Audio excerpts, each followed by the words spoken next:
નવસારી જિલ્લામાં સાર્વત્રિક 7 થી 17 ઇંચ સુધીનો વરસાદ। વાંસદા તાલુકામાં 17 ઇંચથી વધુ વરસાદથી જળબંબાકાર। વાંસદા તાલુકાના 2 ડેમ સંપૂર્ણ ભરાયા।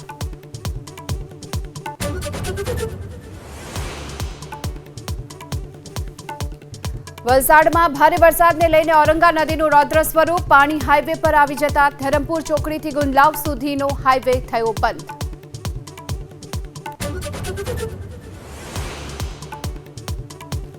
સુરત અને દક્ષિણ ગુજરાતમાં ભારે વરસાદને પગલે શાળા કોલેજો બંધ રાખવાનો નિર્ણય। અન્ય જિલ્લાઓની કોલેજોના આચાર્યોને પરિસ્થિતિ અનુસાર નિર્ણય લેવા માટે અપાઈ છૂટ।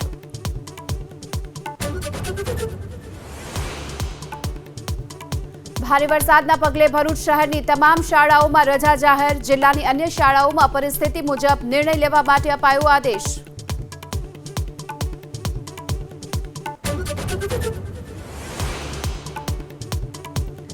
દાદરાનગર હવેલીના તોતડ ગામમાં એનડીઆરએફની ટીમે 28 લોકોનું કર્યું રેસ્ક્યુ। ભારે વરસાદમાં ફસાયેલા લોકોને એનડીઆરએફે બચાવ્યા।